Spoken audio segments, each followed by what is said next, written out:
Morning, everyone. Morning. So we're in the third and final week of a really great learning unit that we're calling Church versus Zombies. And one of the things that we've discovered so far is that there's a lot of imagery in things like The Walking Dead that gels perfectly with some key biblical imagery that's important to us as Christians. For example, the thing about a zombie is that it shuffles around from one place to another, driven by assumptions and routines and compulsions. It moves, but it's dead. That's a zombie. Something that moves, but's dead. And from the perspective of the Bible, that's often the tragedy of human life. People live without life. And when they die, the real sadness isn't that they're dead, it's that they were never really alive to begin with. And I would suggest to you that some of the deadest people you'll meet are people who are driven by the assumptions and routines and compulsions of a religious life.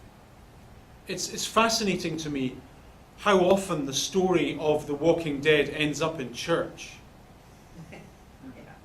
It's supposed to be a place of safety. It's supposed to be a life-giving environment. But what often happens is that it's a place of danger, a place where life gets sucked out of you. That at least was the view of Jesus with respect to some of the religious contemporaries with whom he worked. So this morning we're going to wrap this series up by talking about religious zombies. In the 23rd chapter of Matthew's Gospel, Jesus says, "Woe to you." Now, I'm not all that keen on the word woe. I don't know about you, but I don't come to church for woe. I don't get up on a Sunday morning for woe. Woe turns me off, and I'm not the only one. Several hundred years ago, Martin Luther, the great thinker of the Reformation, said that this part of the Bible gives Jesus a very, very bad reputation. Jesus, remember, was not a Canadian. What I mean by that is he wasn't driven by a need to be polite. He wasn't obsessed with observing the social niceties. Quite often, Jesus' dialogue is straight out of a post-apocalyptic novel in that he feels something tough needs to be said, because if it doesn't get said, people are going to get hurt. And so to hell with what people are thinking, I'm just going to say it. So that's what this passage is. Sorry if you don't like the word. Sorry if it's not quite what you came here for. But woe. Woe to you, that is, who are teachers of the law, the Bible, and Pharisees. Now, when we read the Bible and we come to this word Pharisee, we are immediately disadvantaged because we immediately attach to that word 2,000 years or so of Christian propaganda. And in Protestant churches like our own, that propaganda is deeply ingrained. The word Pharisee is always pejorative, and so we use this word lazily, I think, to demonize other Christian groups whom we think are perhaps less Christian than we are, or not quite as nice as our own. So, for example, when I was a child, I was raised in a Baptist church, and the word Pharisee was always used in that context to describe other Christian groups whose practice of Christianity was a little bit more formal than our own was. And the word was lazily used in that context to equate formality with insincerity.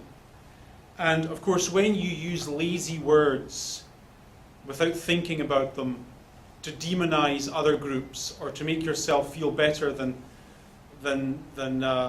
or to think that you are better than perhaps others are, it gives you a great excuse not to think. And if you're a certain kind of Christian person, it's good not to think. The last thing we want you doing in church is thinking. This is why 95% of what often happens in a church environment is a collection of noise and catchphrases that mean very little. Because what we want is for all of the noise and all of the catchphrases to prevent you from thinking. Because what you don't want to do is think about some of the things that Jesus actually said. Because if you end up thinking about some of the things that Jesus actually said, it might make you very uncomfortable. It might make you question some of the assumptions and routines and compulsions with which you practice your Christianity. So to be serious about hearing what Jesus actually says in these words, we have to understand that he spoke them to a group of people whose faith and life were far more integrated than ours is. The teachers of the law, whom he mentions, and the Pharisees, whom he mentions, are in their own historical context extremely good people. People who are driven by an obsession to live their faith as comprehensively as they can in the nitty-gritty of the life that they actually have. To understand how good these people are, you have to first of all understand that in the centuries immediately preceding the birth of Christ, the nation of Israel was in a state of cultural flux. Theirs had traditionally been a very insular, very conservative, very Torah-driven sort of a society. And in the centuries before Christ, that conservatism and Torah role in culture was beginning to become less and less.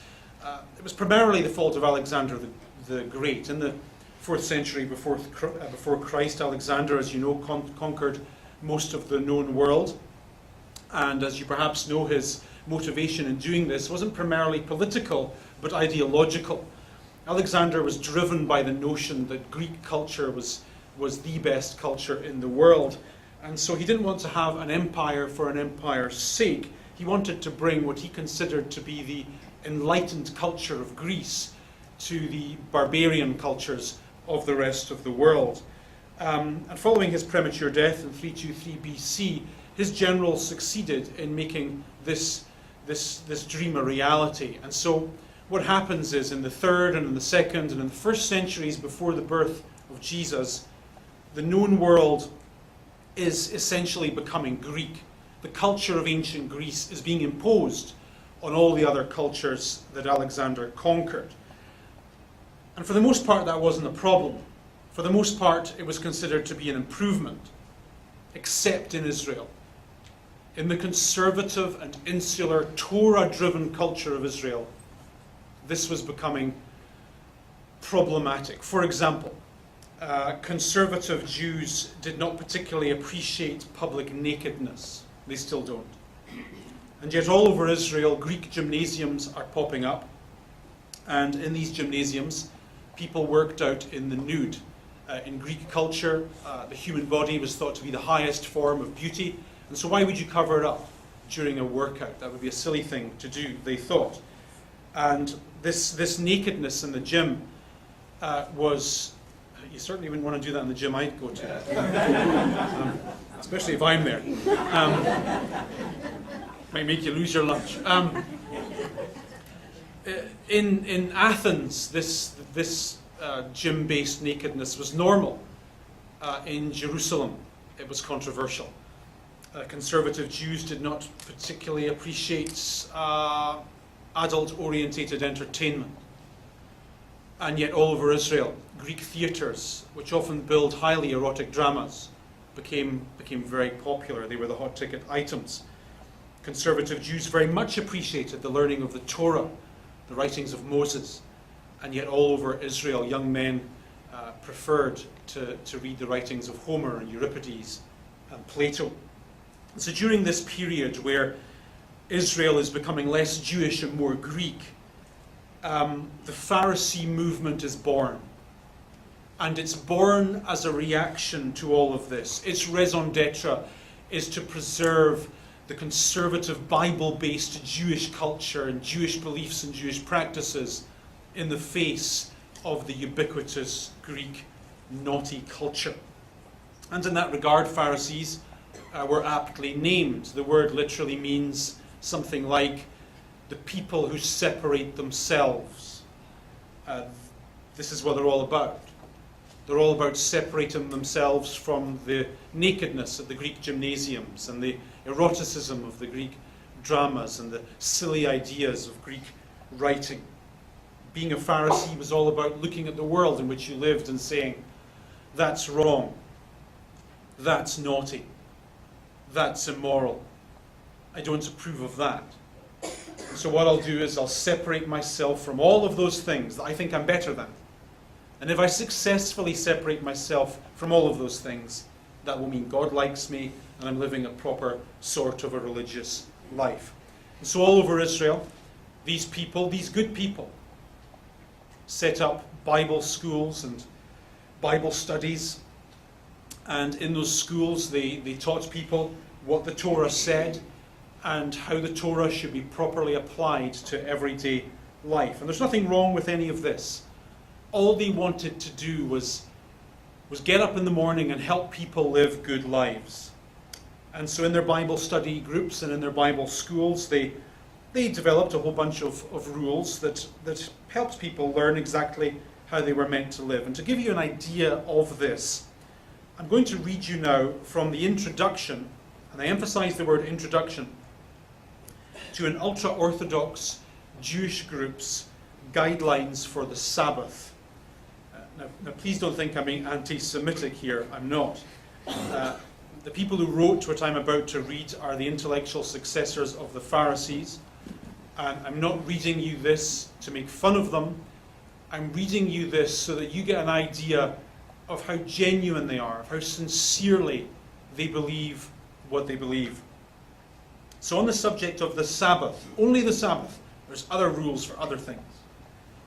The introduction states, the Shabbat laws are quite complex, requiring careful study and a qualified teacher.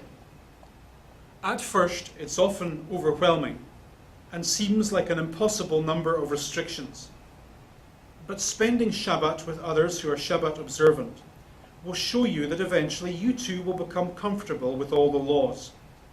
As long as you realize that becoming Sabbath observant is a gradual process rather than an overnight transformation.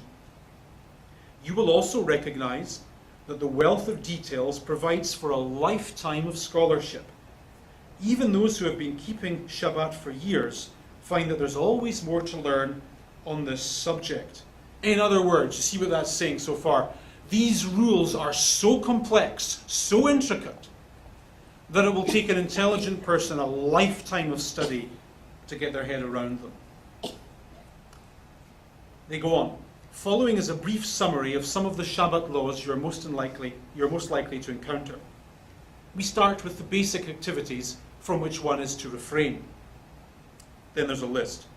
Writing, erasing and tearing, business transactions, driving in or riding cars or other vehicles, shopping, using the telephone, turning on or off anything which uses electricity, including lights, radios, televisions, computers, air conditioners and alarm clocks, cooking, baking or kindling a fire, gardening and grass mowing, I'm particularly in favour of that latter one, and doing laundry. Following this list, the introduction then says, does this mean that Shabbat is a miserable affair, where we sit hungry in the dark? Not at all. It just means we have to prepare ahead of time. For example, lights which will be needed on Shabbat are turned on before the day. Automatic timers may be used for lights and some appliances as long as they have been set before Shabbat. The refrigerator may be used, but again, we have to ensure that its use does not engender any of the forbidden activities. Thus, the fridge light should be disconnected before Shabbat by unscrewing the bulb slightly, and a freezer whose fan is activated when the door is opened may not be used. And it goes on and on. So, that's a modern version of Jesus' world. And as the technology develops, so do the rules. Now, whatever we think of those people, we cannot accuse them of insincerity. In fact, to say that these people are serious about what it is they believe is to under-describe them. I mean, if your beliefs cause you to go into your refrigerator and unscrew the light bulb so that the light doesn't go on the Sabbath day, so that God will still like you, is to say that you're nothing if not serious about the beliefs you have. So for us in the 21st century to associate the word Pharisee with the notion of insincerity or fraudulency is just downright silly. These people are the antithesis of all that. The people to whom Jesus is speaking in this sentence are good, good people. The best of the best from a religious perspective. And to those people he says, woe to you, because you're like whitewashed tombs, which look beautiful on the outside, but on the inside are full of the bones of the dead and everything unclean. Now, in the highly religious world of first century Israel, people believed that corpses were unclean. And so if you touched a corpse with your hands, that meant you were then religiously unclean, and to get yourself clean, you then had to go through 7 days of religious rites and rituals to undo that. Not only did they believe that touching a corpse was unclean, they believed that if your shadow touched a corpse, it made you unclean. And not only did they believe that if your shadow touched a corpse, it made you unclean, if you allowed your shadow to fall upon a gravesite, it also rendered you unclean. And this was problematic, because in first century Israel, there's graves all over the place. It wasn't like today where they had city graveyards and you had to be buried in a certain approved location. Most people owned land, and in the corner of their land, under a bush somewhere, or under grandma's favourite tree, that's where you went. And the reason this is problematic is because during the major religious festivals in Israel, people from all over the country travelled to Jerusalem, to the temple, where you had to be clean to get in. And so people would close their businesses, they would spend time and money travelling to Jerusalem, they'd book accommodation months in advance, and they'd be like an hour out of the city, walking through the countryside, singing songs, feeling good, and before they realised it, they'd find themselves in the middle of some country bumpkin's graveyard. And their shadow was all over the place, and suddenly they find themselves to be religiously unclean. They don't have time to perform the prescribed religious rites to get themselves clean. Those take 7 days, so they have to turn around. They have to go home. They won't be allowed in the temple. They've closed their business for nothing. They've wasted all their time and all their money. So to avoid this annoyance, first century Jews, under the detailed instruction of people like the Pharisees, adopted the custom of painting gravestones brilliant white. And keep painting them brilliant white every spring, so that when pilgrims were travelling through the countryside, they would see these grave sites and be able to take a detour. That's the practice Jesus is referring to here. And the point he's making, I think, is particularly harsh, very uncharitable, bearing in mind who it is he's speaking to. White is it's a clean colour. Nothing looks crisper and fresher than white sheets, or a white shirt, or white underwear. What's funny about that? Are you just laughing because you're middle-aged? What's funny about that?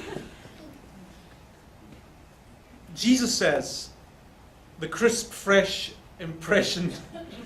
Can we edit that from the tape? The crisp, fresh impression you're giving is misleading. This isn't who you are. Everything about you screams white and right. But to me, you're just the walking dead. You just shuffle around, day to day, driven by a set of assumptions and routines and compulsions. And there is nothing good about you, nothing life-giving about you, nothing fresh about you. You're just dead. You stink to me, is what he's saying. Next sentence. In the same way, on the outside you appear to be very righteous, but on the inside you're full of hypocrisy. Now again, the word hypocrisy is one that's difficult for us to understand, because we attach to it 2,000 years of Christian propaganda, and so we read this word in the Bible and we think it means insincerity and fraudulency. It doesn't mean that. The word hypocrisy in the first century means to act. And so in the first century, whenever someone heard this word hypocrite, they would have immediately associated that word with the actors and actresses who played the various erotic roles in the Greek dramas that were so popular in Jesus' world. You see what Jesus is doing? He's using a word from the very Greek theatres that were so hated by the Pharisees, and he's saying that in fact is exactly what you are. You're actors. Your entire world is a world of make-believe. Now please understand that when Jesus calls them hypocrites or actors, he's not accusing them of insincerity and fraudulency. On the contrary, as we've already discovered this morning, these people are very sincere in what they believe. These are unscrew the light bulb in a refrigerator so you don't upset God sincere. They're fanatical. The point Jesus is making is that they are fanatical in the wrong cause. To illustrate this, I want to show you a short clip from last week's episode of Gotham. Anyone been watching Gotham? Prequel to Batman? Me either. Just heard about it? So let's run the clip and then I'll explain what I mean.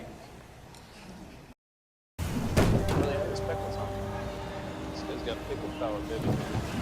You're gonna feel the pickle. Salud.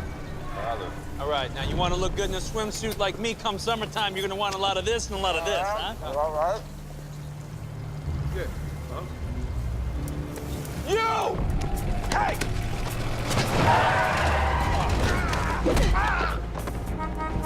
Yeah! Jim! Come on, it's lunchtime, relax. It's lunchtime. No, Jim, we're on our, it's lunch. Oh, brother. Jim, can't just pop up and jump every time you hear a bell. GCPD, anybody here? Over here. You all right, sir? You okay? Thank God you're here. Anybody dead? I don't think so. Some guy, he was stealing milk. I tried to stop him. He holds away my ATM machine. All right, nobody dead. We're homicide and it's lunch. So have a good day, sir. Call 911 and someone will take good care of you. Wait a minute. One guy did this. Stole your ATM over milk. Little skinny-ass dude. Guitar case. Drinking milk like there's no more cows. Don't vex me mortal, he says. Sorry, what? Listen, if I had $1 for every hobo skis that walks through that door thinks they're God, I wouldn't be here. All right. You get a description of the vehicle, license plate, something? He didn't have a vehicle. Then how'd he pull your ATM from the wall? How'd he take it away? That's what I'm telling you, man. He pulled it out of here with his bare hands. I don't need to say this to you because you're an intelligent crowd. But that's just a TV show. It's not real. There is no Gotham. Two cops weren't having lunch. A young Catwoman didn't steal a chauffeur's wallet. And a really strong man with a liking for milk didn't steal an ATM machine from a convenience store. This is exactly what Jesus means when he uses the word hypocrisy. He's saying to his religiously sincere audience that your exhaustive rules and traditions and assumptions, they are just a TV show. It's just stuff you made up in your own head. And yet you're living and talking and behaving as though all these little things were real and they mattered and they were important. They're not. This is the stuff of your religion. This is my comment on all of your beliefs. It's no more attached to reality than Gotham. It doesn't matter. Elsewhere, speaking on the subject, Jesus says, these people, that is, these good religious people, these good people who've got it all together, who spend their lifetimes trying to figure out how to be good on the Sabbath. They honor me with their lips, but their hearts are far from me. They worship me in vain. That is, it's all for nothing. It doesn't count. It's a waste of time. Because it's just stuff they made up. It's just rules taught by themselves. You see, the issue that Jesus has with these people, it's not sincerity. It's reality. That's what's bugging him. They are 100% committed, dedicated to the wrong cause. So notice here he talks about the heart. In the ancient world, the heart is where life is. It's where the emotions are, the lusts, the angers, the hatred, the bitterness, the love, all of it comes from the heart. Jesus is saying God does not care less about the things that religious people say are important. You want to unscrew your light bulb the day before the Sabbath, so go ahead. Knock yourself out. You want to get upset about tattoos or not, or the kind of clothes people wear to church or not, or the kind of practices religious people, whatever, knock yourself out. Whatever makes you happy, whatever helps you sleep at night, just so long as you know God really doesn't care. You can care if you want to, no harm, no foul. God doesn't care. What God cares about is what you actually are. What choices you actually make, how you actually live, how you actually treat people. How you handle your angers and your hatreds and your lusts and your loves and your bitternesses and your disappointments and your successes. All that's what God really cares about. The person you truly are on the inside. Real life, not soap opera life. Real world, not church world.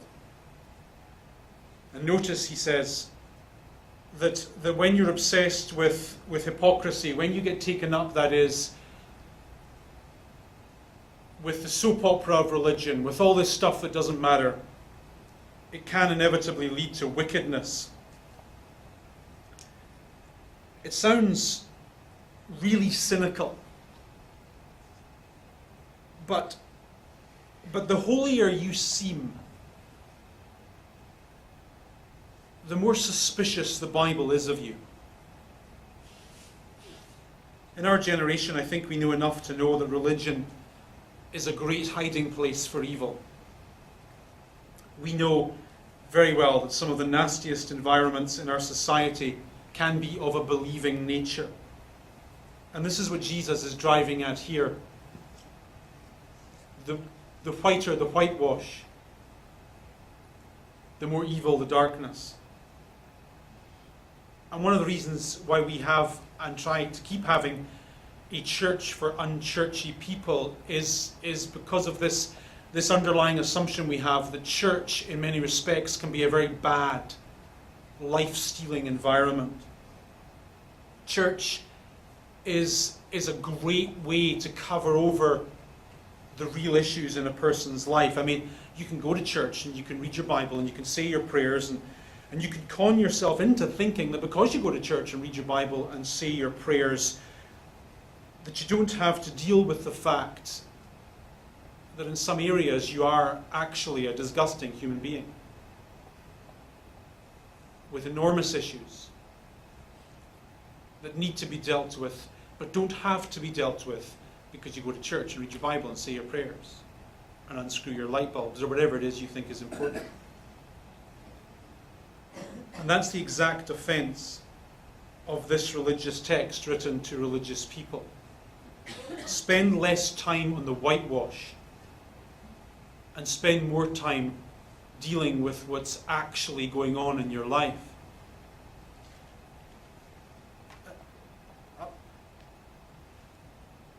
I've been pulled up on my use of language many times. As a surprise to you, I know, in church. Part of it's a Scottish thing, I think. Like, our list of bad words is different from your list of bad words. Our list is shorter.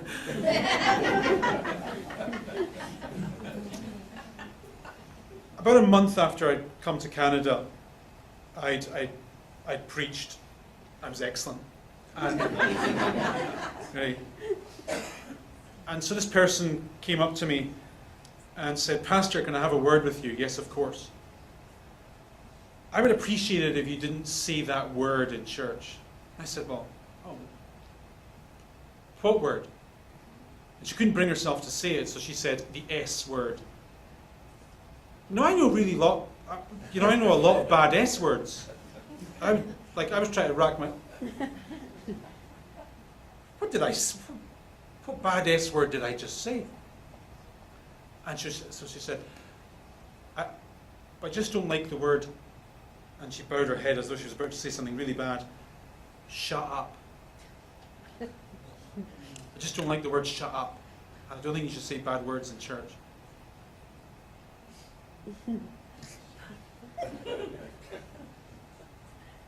Okay. And in your brain, you're trying to be polite, and I think successfully polite. But what you're really thinking is, really? Really? And here's where that attitude gels with what Jesus is saying this morning. Here's where that kind of behavior can often be nothing more than a whitewash. Are you trying to tell me, seriously, that there are no issues in your life that need to be dealt with, save this one? Are you seriously telling me that this is a real issue in your life? Like you've dealt with all the angers, you've dealt with the lusts, you've dealt with the greed, you've dealt with the selfishness, you've dealt with how you treat your enemies, how you forgive those who mistreat you, you've dealt with all the really tough things that Jesus talked about. You've dealt with all that, you've put it all to bed, and now the only thing left in your life is shut up. I put it to you that the real thing that's happening right now is shut up is an excuse so that you can ignore and not talk about whatever it is that's hidden in your heart. Give me a break. Shut up.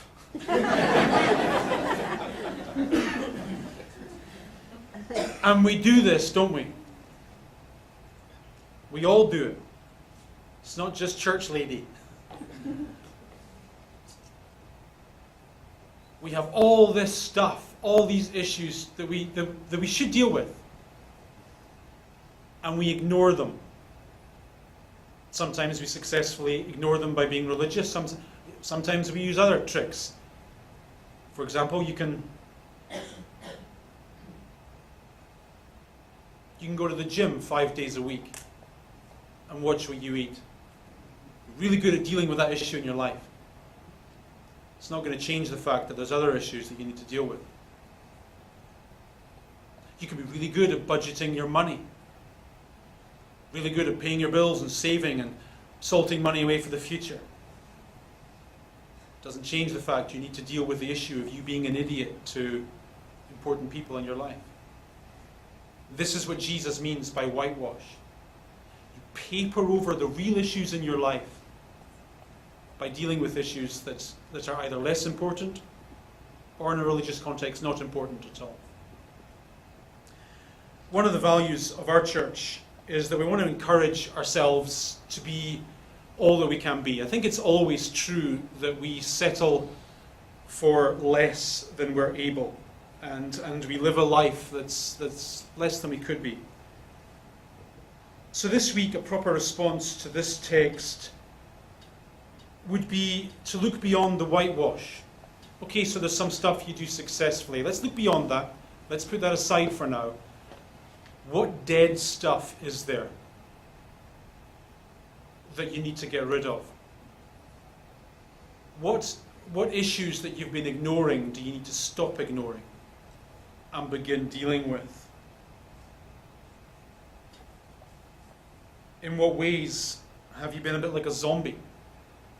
Just shuffling through life day to day, driven by a set of assumptions and routines and compulsions that if you get rid of, your life would be a far, far better place.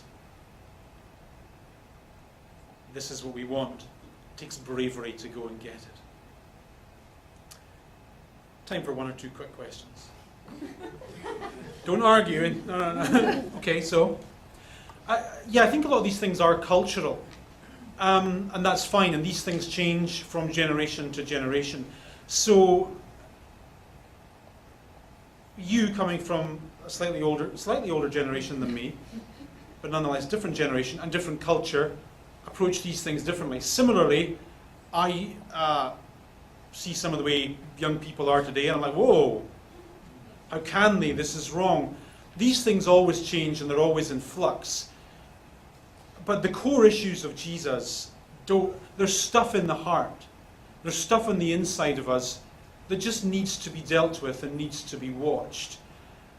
And talking about the periphery issues, like how short a person's skirt is, or where a person's tattoos are, or what vocabulary a person uses, or what's in their lexicon of sweary words, can often be an excuse not to deal with the things that Jesus actually wants us to deal with.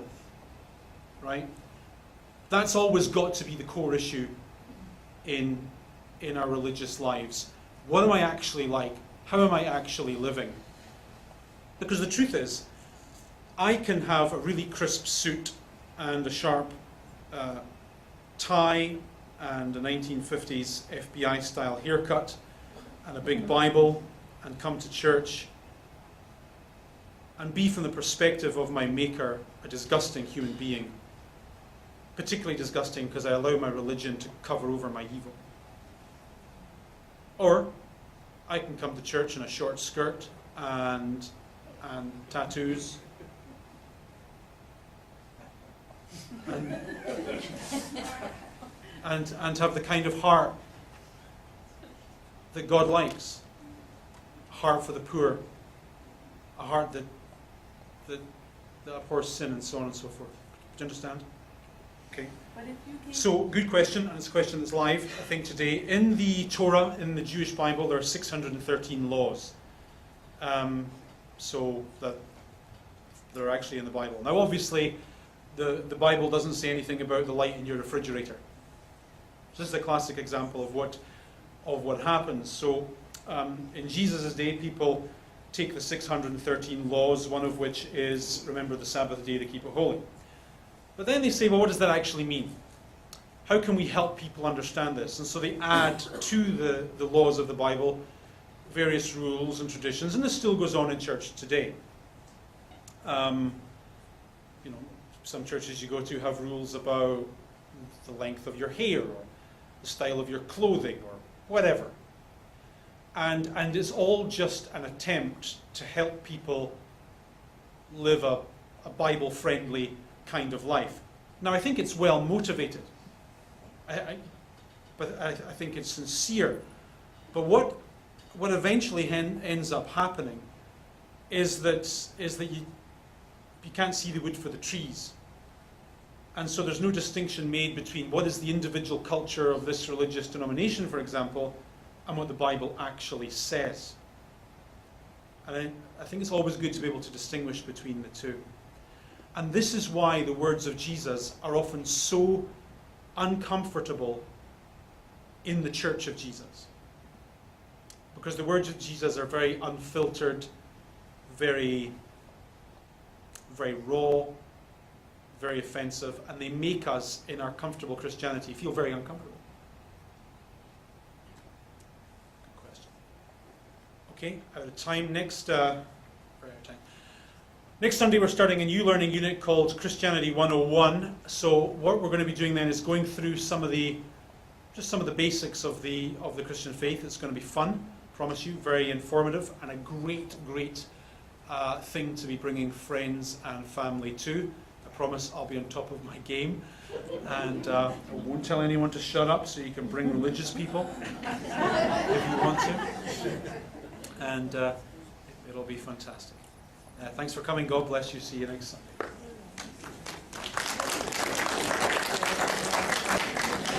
Sunday.